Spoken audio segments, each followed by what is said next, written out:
students, this is Anu Asthana. Today I am here with lecture 6 of chapter life process. In previous lecture we have seen that how respiration occurs. हम लोगों ने देखा था कि digestion में हमारे पास क्या था कि जो फूड था वो एब्जॉर्ब हो चुका था हमारे सेल्स के थ्रू। साथ ही साथ हमने ये चीज देखा था कि जो ऑक्सीजन है वो भी सेल्स में एब्जॉर्ब हुआ था। ठीक है, हर एक बॉडी पार्ट तक पहुंचा था, मीन्स हर एक बॉडी पार्ट के सेल तक पहुंचा था। अब क्वेश्चन हमारे पास ये अराइज होता है कि आखिर वो कौन सा प्रोसेस है जिसके थ्रू हमारे हर एक सेल तक, सिर से लेके पांव तक, हमारे पास जितने भी सेल्स हैं हमारी बॉडी के अंदर, उन हर एक सेल के अंदर वो एब्जॉर्ब सब्सटेंसेस पहुंचते हैं। तो उस प्रोसीजर को हम लोग बोलते हैं ट्रांसपोर्टेशन। क्लियर? जैसे ऑब्वियस चीज है, आपने देखा होगा कि ट्रांसपोर्टेशन बेसिकली क्या होता है कि एक जगह से दूसरी जगह पर किसी भी चीज को लेकर जाना, उसी को हम लोग क्या बोलते हैं, ट्रांसपोर्ट करवाना। तो ठीक इसी तरीके से हमारी बॉडी के अंदर भी एक नेक्स्ट प्रोसेस आता है, दैट इज कॉल्ड ट्रांसपोर्टेशन। ठीक, तो आज हम लोग बेसिकली ट्रांसपोर्टेशन के बारे में ही पढ़ेंगे। तो ट्रांसपोर्टेशन की डेफिनेशन क्वाइट सिंपल हो गई कि ट्रांसपोर्टेशन का मतलब क्या हो गया कि दैट इज अ प्रोसेस। ये एक क्या है, प्रोसेस है, ऑब्वियस चीज है, ये प्रोसेस है। ऐसा प्रोसेस है, कैसा प्रोसेस है कि इन विच वन एब्जॉर्ब सब्सटेंस, ऐसा प्रोसीजर है इन विच एब्जॉर्ब्ड सब्सटेंसेस जो हमारी बॉडी के अंदर एब्जॉर्ब सब्सटेंसेस है, जिसके अंदर आपके पास बहुत सारे होगा, जो हम लोग देखेंगे कि बेसिकली हमने जो अभी तक पढ़ा था that is food and oxygen और carbon dioxide, that is gases. ठीक, तो एब्जॉर्ब सब्सटेंसेस जो होते हैं वो क्या होता है, फ्रॉम वन बॉडी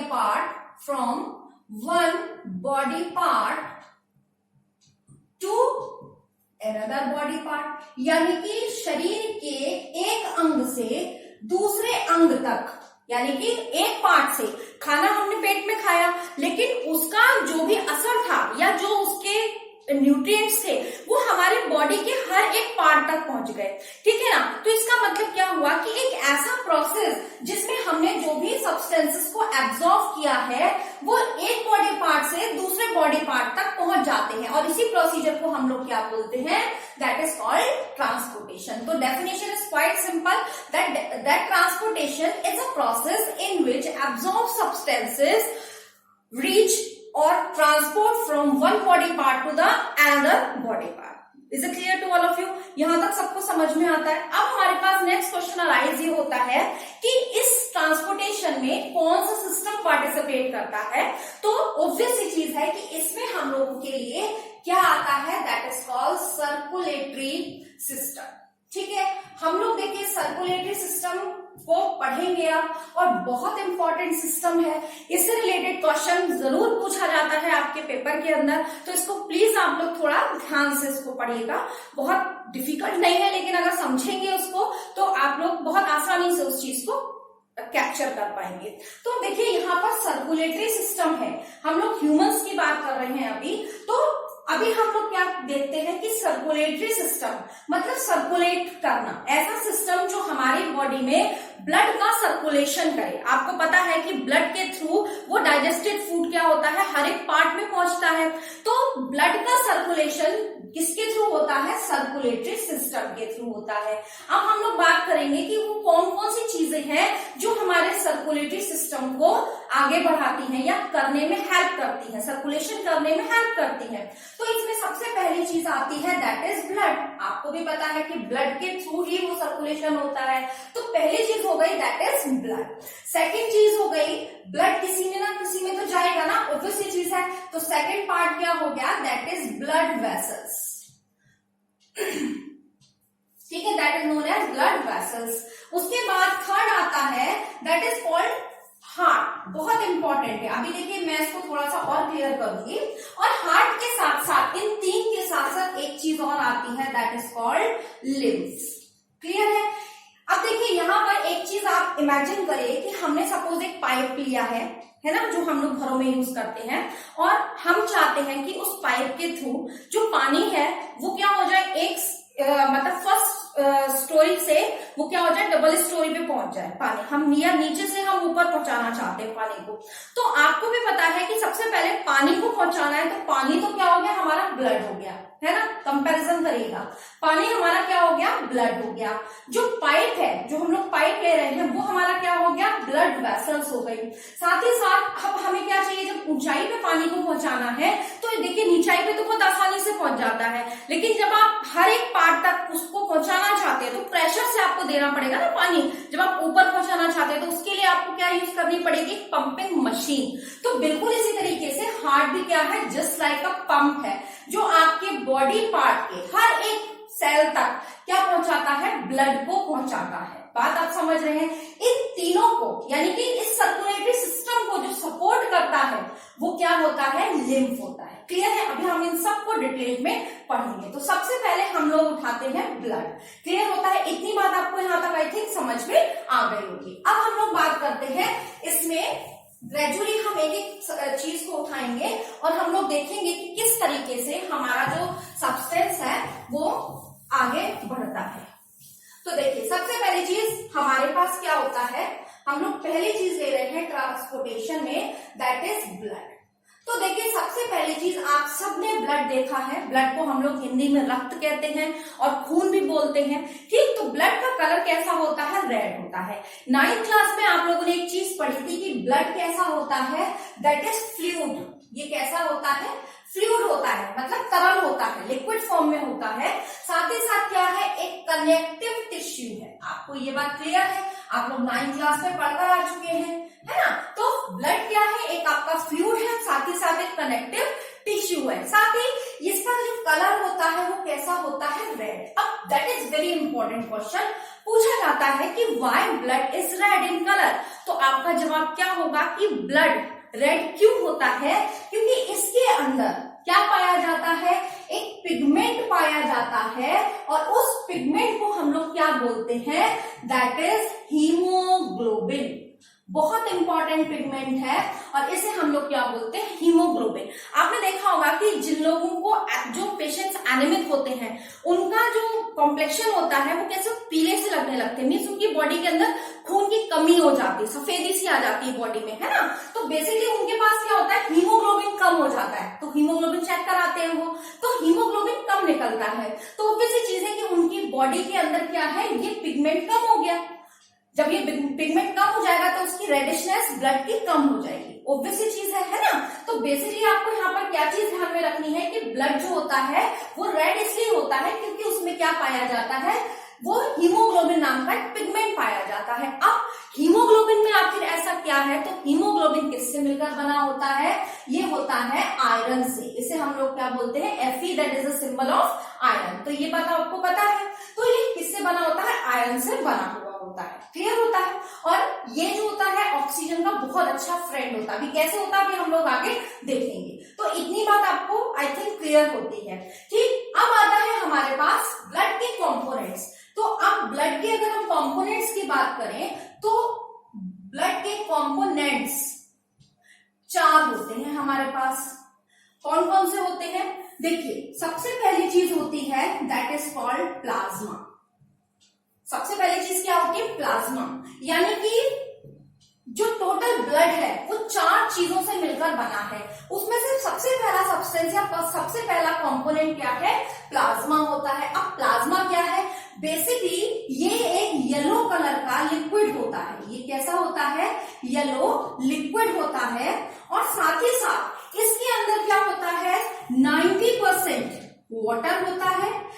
इसके अंदर 90% तो वाटर होता है एंड 10% इसके पास क्या होता है, ऑर्गेनिक सब्सटेंसेस होते हैं। ये बात आपको ध्यान में रखनी है। क्लियर होता है। प्लाज्मा क्या है कि ये आपका एक लिक्विड है जो कैसा होता है, लाइट येलो कलर का होता है और जिसमें वाटर का अमाउंट ज्यादा होता है। ऑब्वियसली चीज है कि जो उसको लिक्विडिटी दे रहा है ब्लड को, वो कौन दे रहा है, वो प्लाज्मा के कारण है। और इस प्लाज्मा में क्या होता है, basically as a nutrient work करता है ये बाकी जो सेल्स हैं उनके लिए, ठीक। तो यहाँ पर ये प्लाज्मा के अंदर बाकी सारे और जो 3 कंपोनेंट्स हैं वो इसके अंदर क्या होते हैं, घुले हुए होते हैं। तो आपको ये बात ध्यान रखनी है कि प्लाज्मा क्या होता है, हमारे पास 90% वाटर और 10% ऑर्गेनिक सब्सटेंसेस का एक येलोइश कलर का लिक्विड होता है। साथ ही साथ इसके अंदर जो डिजॉल्व सब्सटेंसेस होते हैं वो कौन कौन से होते हैं, तो उसमें अगर हम लोग बात करें तो उसके अंदर क्या होते हैं, कुछ प्रोटीन्स डिजॉल्व होते हैं, साथ ही साथ कॉमन सॉल्ट। आपने देखा होगा अगर कभी खून को टेस्ट किया हो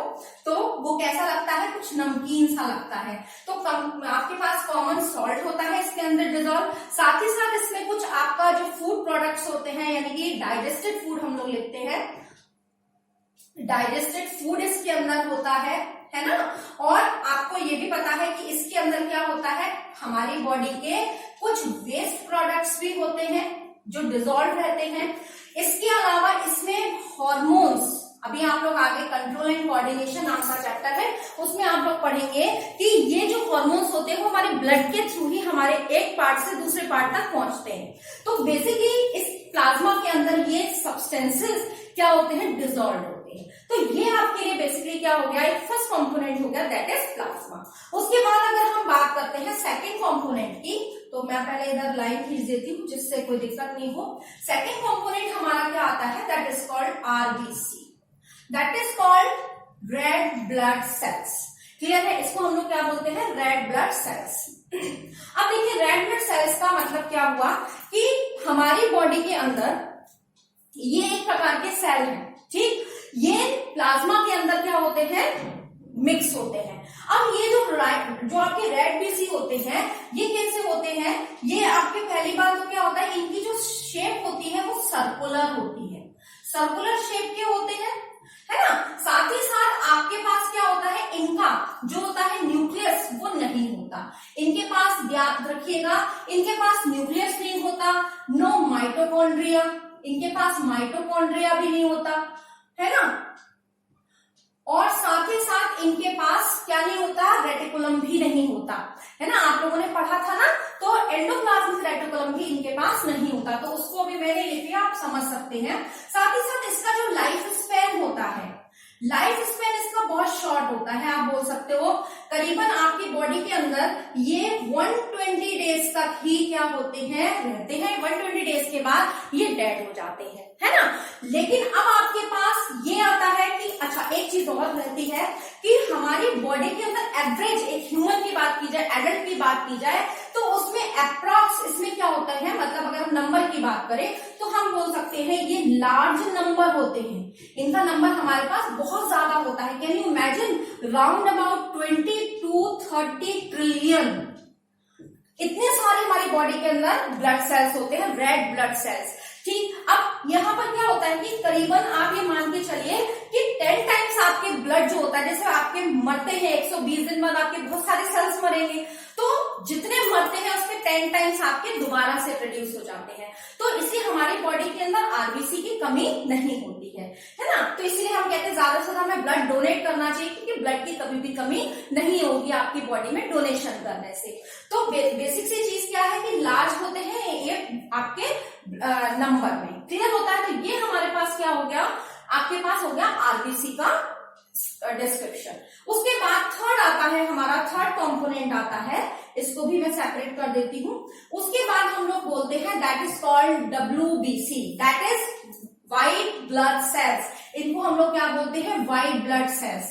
ये बेसिकली क्या होते हैं, सोल्जर्स होते हैं, है ना। और एक कंप्लीट सेल होता है, इसमें आप बोल सकते हैं कि दिस इज अ सेल, ठीक है, मीन्स हैविंग न्यूक्लियस। इसके पास क्या होता है, न्यूक्लियस होता है ना, हैविंग न्यूक्लियाई। साथ ही साथ अगर हम बात करते हैं WBC की, तो ये बेसिकली हमें क्या करते हैं, प्रोटेक्ट करते हैं। कैसे प्रोटेक्ट करते हैं, किससे प्रोटेक्ट करते हैं, थ्रू इन्फेक्शन, इन्फेक्शन से हमको प्रोटेक्ट करते हैं, है ना। और साथ ही साथ ये हमारी बॉडी में सोल्जर की तरह से, जैसे सोल्जर्स का काम क्या है, हमको प्रोटेक्शन प्रोवाइड करवाना, है ना, जो सिटीजन है उसको प्रोटेक्शन प्रोवाइड करवाते हैं। ठीक इसी तरीके से जो WBC होते हैं, दीज आर द वॉरियर्स, आपके लिए वॉरियर्स होते हैं, क्योंकि ये क्या करते हैं, आपकी बॉडी में जो भी फॉरेनर बॉडी एंटर करती है, कोई वायरस आपकी बॉडी के अंदर एंटर करता है, तो ये तुरंत उससे क्या करते हैं, फाइट करते हैं। या तो उसको एंगल्फ कर लेंगे या आपकी बॉडी के अंदर एंटीबॉडीज तैयार कर देंगे, जिसकी वजह से क्या होगा, वो आपको नुकसान नहीं पहुंचा पाएगा। जो भी आपका एनिमी है वो आपको नुकसान नहीं पहुंचाएगा। मीन्स आप बोल सकते हैं कि आपको इन्फेक्शन से ही बचाता है, और साथ ही साथ क्या करता है, आपके सिस्टम को स्ट्रॉन्ग करता है। मीन जितने ज्यादा आपके WBC होंगे उतना ही ज्यादा आपका इम्यून सिस्टम कैसा रहेगा, स्ट्रॉन्ग रहेगा। तो ये क्या करता है, इंक्रीज इम्यून सिस्टम, ठीक है, ये इंक्रीज करता है आपके इम्यून सिस्टम को। इम्यून सिस्टम समझते हैं ना, रोग प्रतिरोधक क्षमता, रोगों से लड़ने की कैपेबिलिटी, है ना। जो बहुत बीमार होते हैं, आपने देखा होगा बहुत जल्दी जल्दी बीमार हो जाते हैं, जो बहुत लंबे समय तक बीमार रहे हैं वो बहुत जल्दी जल्दी बीमार पड़ते हैं। क्यों पड़ते हैं, क्योंकि उनके WBC क्या हो जाते हैं, कम हो जाते हैं या कमजोर पड़ जाते हैं, जिसकी वजह से क्या होता है, उनको बहुत जल्दी जल्दी बीमारियां घेर जाती है। बात सबको समझ में आती है। उसके बाद ये हमारे 3 कंपोनेंट्स हो गए। उसके बाद लास्ट आता है दैट इज कॉल्ड प्लेटलेट्स। तो मैं उसको यहां पर ही लिख देती हूं। प्लेटलेट्स क्या होता है, फोर्थ वन इज प्लेटलेट्स, है ना। देखिए आपने सुना होगा, सुना नहीं बल्कि देखा ही होगा कि जब हमारे कहीं पर भी चोट लग जाती है, हल्की सी भी इंजरी होती है, तो तुरंत क्या होता है, उसमें से अगर ब्लीडिंग होती है तो कुछ समय के बाद वो अपने आप रुक जाती है। तो बेसिकली वो ब्लड की जो क्लॉटिंग हुई है उसमें कौन हेल्प कर रहा है, उसमें आपके प्लेटलेट्स क्या करते हैं, हेल्प करते हैं। यानी कि प्लेटलेट्स क्या है आपके, आप बोल सकते हैं कि ये आपको क्या करते हैं, हेल्प करते हैं इन ब्लड क्लॉटिंग। जो आपका ब्लड है उसको रोकने में कौन हेल्प करता है, आपके प्लेटलेट्स हेल्प करते हैं, ठीक। अच्छा, यहाँ पर एक चीज और मिस हो गई मेरे से कि जो WBC होते हैं उनका जो लाइफ स्पैन होता है, उनका लाइफ स्पैन होता है करीबन 2 to स्पैन उनका होता है करीबन होता है 2 to 4 वीक्स, 2 to 4 वीक्स, है ना। करीबन 2 से 4 हफ्ते तक ये आपकी बॉडी के अंदर रहते हैं। अब एक चीज और आती है, प्लेटलेट्स की बात हम लोग कर रहे थे। तो प्लेटलेट्स में देखिए बेसिकली हमने आपको क्या बताया कि एक तो ये ब्लड क्लॉटिंग में हेल्प करते हैं, है ना, और साथ ही साथ आपके पास क्या होता है, इनके पास कोई भी न्यूक्लियस नहीं होता, इनके पास भी न्यूक्लियाई नहीं होता। लेकिन कुछ प्लेटलेट्स होते हैं जिनके पास न्यूक्लियस होता भी है, लेकिन मोस्टली क्या होते हैं, नो न्यूक्लियस वाले होते हैं। साथ ही साथ ये बहुत टिनी, आप बोल सकते हैं फ्रेगमेंट्स लाइक स्ट्रक्चर्स होते हैं। तो आप इसको लिख सकते हैं कि टाइनी फ्रेगमेंट्स होते हैं, फ्रेगमेंट लाइक स्ट्रक्चर होता है, लाइक फ्रेगमेंट लाइक होते हैं ये। और ये क्या करते हैं, जैसे ही आपके बॉडी के अंदर कहीं पर भी इंजरी होती है तो तुरंत प्रोटीन्स को प्रोड्यूस करते हैं, और वो प्रोटीन्स क्या करते हैं, आपके ब्लड क्लॉटिंग में हेल्प करते हैं। तो ये बेसिकली आपके 4 कंपोनेंट्स हो गए, plasma, second one is red blood cells, WBC that is white blood cells, and last one is platelets. Clear होता है। तो ये सब था हमारा ब्लड के बारे में। तो हमने ब्लड को देख लिया। अब हम लोग नेक्स्ट बात करते हैं, हम लोग देखेंगे कि हमारे पास क्या होता है, ब्लड वेसल्स। अब ये ब्लड है तो किसी ना किसी चीज में तो जाएगा ना, तो वो कौन सी होती है, दीज आर ब्लड वेसल्स। तो ब्लड वेसल्स हमारे पास 3 तरह की होती हैं। कौन कौन सी होती है, सबसे पहले अगर हम बात करें ब्लड वेसल्स की, अब हम लोग क्या बात कर रहे हैं, ब्लड वेसल्स के बारे में देखते हैं। तो ब्लड वेसल्स हमारे पास क्या होती है, एक होती है जिसको हम लोग बोलते हैं आर्टरी, आर्टरीज बोलते हैं पहली चीज, ठीक। इसको मैं हेडिंग देती हूँ, आर्टरीज। दूसरी चीज होती है हमारे पास जिन्हें हम लोग बोलते हैं वेन्स, और थर्ड होता है हमारे पास जिसको हम लोग क्या बोलते हैं, कैपिलरीज, कैपिलरीज। अब देखिए इनमें डिफरेंस क्या है और ये क्या होती हैं, अब इनको आप लोग थोड़ा सा देख लीजिए। अक्सर पूछ लिया जाता है what is the difference between arteries and veins. तो देखिए सबसे पहली चीज, जो आर्टरीज होती हैं ये कैसी होती हैं, थिक वॉल्ड होती हैं, मतलब मोटी होती हैं, है ना। उनकी दीवारें कैसी होती है, मोटी होती हैं। यानी कि सबसे पहली चीज आपको क्या ध्यान में रखनी है कि ये कैसी होती है, थिक वॉल्ड होती है।